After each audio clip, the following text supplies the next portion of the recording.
Hi friends, I hope you're doing well and you're having a good Wednesday. It is good to be with you all again. Know if I haven't seen you in person in the past couple weeks or the past couple months or even the past couple years, please know that I love you and I am praying for you. And again, wherever you are, I hope that you are doing well. So today, as I was thinking about what tonight's devotional would be, I couldn't stop thinking about light, the concept of light. And I was thinking about light because my dear friend Amy sent me a care package with a little bit of light and love in it. And she sent me lots of goodies all the way from Chattanooga, Tennessee. But one of the things that she sent me was this cute little candle from a local candle maker, small business in Chattanooga. And it smells like pumpkin chai. Oh, I just blew it out. It smells so good. Oh my gosh. So I was looking at the candle today among the other amazing things that she sent me, pumpkin chai. And I was just thinking about how powerful light is in the midst of darkness.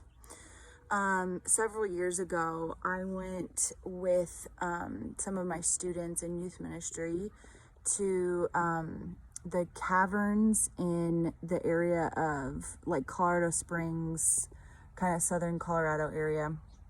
It's like the Cave of the Winds, I think it's called. And you have lanterns, and the guide took us to this giant, like big cavern. And then he said for everyone to turn off their lanterns so that we could experience just the full darkness and to let our eyes adjust to the darkness. And I remember there was probably like, I don't know, 15 of us in the tour, and again, was just with my youth pastor at the time. I was an intern, and then the students, and we turned off the lanterns, like we extinguished the lanterns, and it was powerful because truly, even as our eyes adjusted, you couldn't see anything at all. And I was scared to like move because I didn't know if I was gonna move and like trip and fall on something, or like it was like I felt, even though I knew there were other people in the cavern with me, I felt alone. And then all of a sudden, this guide in the Cave of the Winds lit a match, just again, similar to this little flame. And the match lit up the entire cavern, like illuminated the entire place that we were in. And all of a sudden, it was like that tiny bit of fire and light changed everything. And I've been thinking about light and the light of Christ in the midst of the darkness in this world.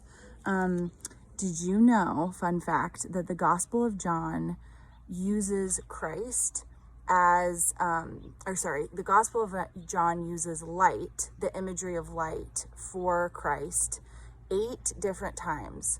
There are 8 different times in the Gospel of John where Jesus is spoken of as the light of the world. And the light comes into the darkness, and the darkness does not comprehend it, that one. The darkness does not understand it. That's in the chapter 1 of John. But chapter 8, John chapter 8, verse 12, is when Jesus says, "I am the light of the world. Whoever follows me will never walk in darkness, but will have the light of life." And I'll just, for good measure, read you chapter 1 of John. "The light shines in the darkness, but the darkness has not understood it." That's John 1, verse 5. So a lot of discussion on the light. And I just feel like that's really powerful in this time, because I don't know about you, but I feel like 2020 has been walking around in the darkness Sometimes I feel super alone. Sometimes I'm really afraid to make a move or a step because I'm not sure what I might trip on or stumble and fall. I don't want to hurt others. There's just so much uncertainty in this time and in this year. So much that we just don't know. And it's easy to be afraid in the dark. I know so many kids who willingly admit that they're afraid of the dark, but I'm afraid of the dark too. And there will be times in my life where I will even use the cell phone light application on my phone to light up a room. Heck, even in the church when I'm there by myself, it can just be scary to be walking around in the dark. But that's why I love John chapter 8, specifically verse 12, because we have a promise as Christ followers. Anyone who turns to Jesus, anyone who accepts Jesus as their Savior and their Lord, who gives themselves to Christ, will never, ever have to walk in darkness again. I am the light of the world, Jesus says. Whoever follows me will never walk in darkness, but will have the light of life. And so that is a reminder to you, loved one, beloved child of God, that you walk in the light of Christ. You have the light of Christ that goes before you. It is within you. It is behind you. Christ is all over you. And not just that, but we know in the Gospel of Matthew that we get to be the light. We get to be the light. And because Jesus is the light of the world, and we, the church, are the light of the world. And that light is attractive, it's life-changing, it brings comfort, it brings warmth, it brings like survival and salvation. We get to bring the light of Jesus into every single situation we're in, and that is incredible. And so my encouragement for you, like we talked about on Monday, just to try to show up, to do your best, to give your all, to know that God is so proud of you, and your efforts that you're making, because it is about progress, not perfection. So today, this Wednesday, I want you to think about one thing that you did today that was bringing light into the darkness of this world. Where did you bring some light, some love, some hope into a dark situation?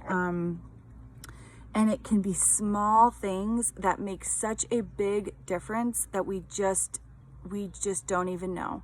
I was having a really kind of discouraging moment today, and I actually checked the mail, and I got a letter of encouragement that meant the world to me from a dear friend and former congregant, Diane Peck, and she took the time to write me this incredible handwritten letter that just that lit up my day with the light of Christ that she brought to me in my life. So it can be a letter you send. It could be maybe someone's having a hard time and you surprise them with flowers, or again, maybe you're like Diane and you send a card, or you're like Amy and you send somebody a little handmade candle from your hometown, whatever it is. Maybe you just send somebody a text message because maybe they're struggling, or you smile at the grocery checkout clerk, or you tip your waiter when you're outside at a restaurant. You tip them more than 20%. Maybe you tip them 25% or 30%. You pay for the person behind you in the drive-thru at Starbucks. Whatever it is, there's so many ways that we can bring the light, we can be the light, and we can shine that light of Jesus into the dark places, because it's true. In this world, things can be uncertain, things can be scary. We can be unsure that we're gonna be able to walk and have a clear path. But you light one tiny match, and it miraculously lights up everywhere. There's no place or space of darkness that match will not light up. It's beautiful, beautiful imagery. So remember, in the midst of your week, in the midst of these moments where you feel like just darkness has overcome you, Jesus is the light of the world, and that light shines in you, loved one. That light shines in you. The light of Christ is within you, before you, behind you. And my prayer is that we will set the world on fire with the light and love of Jesus. Have a great night. I love you all.